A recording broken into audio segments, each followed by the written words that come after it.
আমাদের।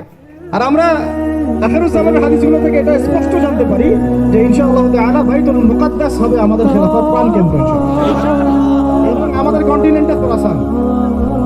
এটা অনেক ব্যাখ্যা, এটা পরে আপনারা আস্তে আস্তে আসবেন এবং এটা নিয়ে আপনারা আলোচনা শুনেছেন, আমি এটা আশা করি। মূল কথাটা বলে আমি শেষের দিকে ফিনিশিং এর দিকে যাব যে আমরা আসলে এটাকে এখন কায়েম করবো কি। এই প্রশ্নটা কি গুরুত্বপূর্ণ না গুরুত্বপূর্ণ? অনেকে অনেকভাবে ব্যাখ্যা করছেন। কেউ বলছেন যে এটা কায়েম করতে হবে অমুক পদ্ধতিতে, কেউ বলছেন তমুক পদ্ধতিতে, কেউ বলছেন যে শুধু দাওয়াতের মাধ্যমে, কেউ বলছেন শুধু জিহাদ, কেউ বলছেন সরাসরি শুধু কিতাল, কেউ বলছেন ডেমোক্রেসি, কেউ বলছেন ভোটার, কেউ বলছেন বুলেট, কেউ বলছেন ব্যালট। তারা আসলে যাবোটা কোথায় এবং সুন্নাহ ভিত্তিক পদ্ধতিটা কি, এটার উত্তর দেওয়ার আগে আমি একটা প্রশ্ন করি আপনাদেরকে। আমাকে আপনারা বলেন যে দিন কায়েম করাটা কি ইবাদত না এটা একটা দুনিয়াবি কাজ? বলেন। আচ্ছা, এখন আমাকে বলেন যে ইবাদত কবুল হওয়ার শর্ত কয়টা? বলেন বলেন। দুইটা বা তিনটা? ঠিক আছে তো ভাই, বলেন, সাহস করেন। দুইটা বা তিনটা, তাই না? প্রথমটা হচ্ছে আল্লাহ পাকের সন্তুষ্টির জন্য হতে হবে। তাহলে আমরা দিন কায়েম করতে গেলে কার সন্তুষ্টি থাকবে আমাদের মাথায়? শুধু এক আল্লাহকে রাজি খুশি করার জন্য দিন কায়েমের চেষ্টা করা, শুধু এক আল্লাহর সন্তুষ্টির জন্য, অন্য কাউকে দেখানোর জন্য না, অন্য কাউকে শোনানোর জন্য না, গনিমত পাওয়ার জন্য না, শুধু আমার ক্ষমতা দখল করার জন্য না, শুধু এক আল্লাহকে রাজি খুশি করার জন্য আমার দিন কায়েমের মুভমেন্ট থাকবে। এই জায়গায় কিন্তু অনেকের ইখলাস নষ্ট হয়ে যায়, আন্দোলন ব্যর্থ হয়ে যায়। আমাকে বলেন যে এখন এতদিন যা হলো, এখন যা হচ্ছে, ভবিষ্যতে যা হবে, এখানে পুরো সিস্টেমটার মধ্যে ইখলাস কি এটা ছিল যে আল্লাহর জমিনে আল্লাহর তাওহীদ কায়েম করা? এখন আপনারা বুঝতে পারতেছেন। প্রথম দিন আমরা স্ট্যাটাস দিয়েছিলাম যে পশ্চিমার কোনো সেবা দাসকে আমরা গ্রহণ করবো না। এখন আস্তে আস্তে সব বুঝতে পারবেন। কেবল তো শুরু, দেখেন সামনে কি হয়। শোনেন, এই উসুলটা মাথায় রাখেন। যখন একটা কওম জুলুম করতে থাকে, যখন একটা কওম জুলুমের উপর জুলুম করতে থাকে, আল্লাহ পাক তার উপরে আরো বড় জালেম চাপায় দেন। এরপরে যখন এই কওমটা মাজলুম হয়ে যায়, আল্লাহকে ডাকতে থাকে, আল্লাহর কাছে আত্মসমর্পণ করে, তখন আল্লাহ পাক তার জন্য ওই ফেরাউন থেকে নিষ্কৃতির জন্য মুসা আলাইহিস সালামের মতো মানুষকে পাঠাবে। এরপর তারা মুক্তির পথে যায়। আবার যখন এই কওম ওই ফেরাউনের কবল থেকে নাজাত পেয়ে বনু ইসরাঈলের উদ্ধত আচরণ শুরু করে, তখন আরো বড় জালেমকে আল্লাহ চাপায় দেন।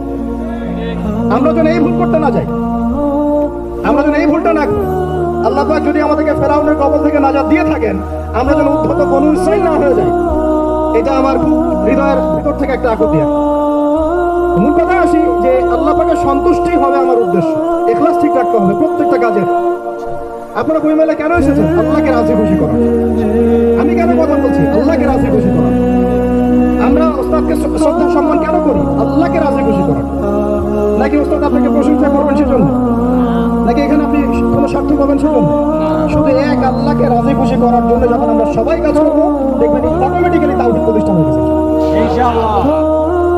আপনারা যখন সিরাত পড়বেন দেখবেন খায়বার যুদ্ধের পরে মদিনা ফেরার পথে আরো দুই একটা যুদ্ধ হয়েছে। ওই দুই একটা যুদ্ধের মধ্যে কিছু ইহুদি ওত পেতে আক্রমণের চেষ্টা করেছিল। সেখানে নবী সাল্লাল্লাহু আলাইহি ওয়াসাল্লামের একজন খাদেম ছিল। সেই খাদেম তীরবিদ্ধ হয়। সাহাবীরা বলতে লাগলো যে মাশাআল্লাহ, এ তো পুরো জান্নাতে চলে যাবে। নবী সাল্লাল্লাহু আলাইহি ওয়াসাল্লামের খাদেম ছিল, তীরবিদ্ধ হয়ে শহীদ হবে।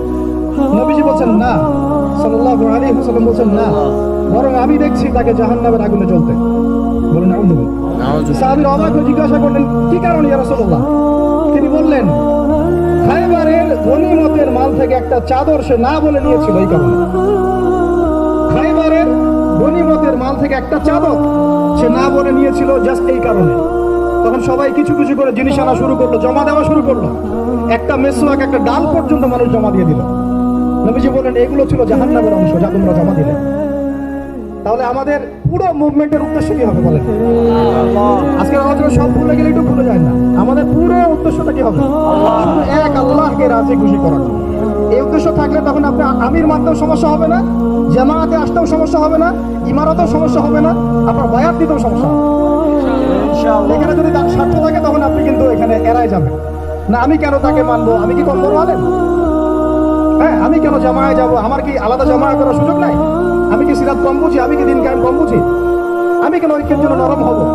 আমি কি হকের উপর আছি? এই যে বিষয়গুলো তখনই আসে যখন ইখলাস ঠিক থাকে না। ইখলাস ঠিক না থাকলে কোনো কাজের বারাকা আসবে না।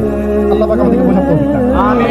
দুই নাম্বার হচ্ছে ভাই যে আমল, যেহেতু বললেন দিন কায়েম একটা ইবাদত, তাহলে ইবাদত করতে হবে কার তরিকা অনুযায়ী?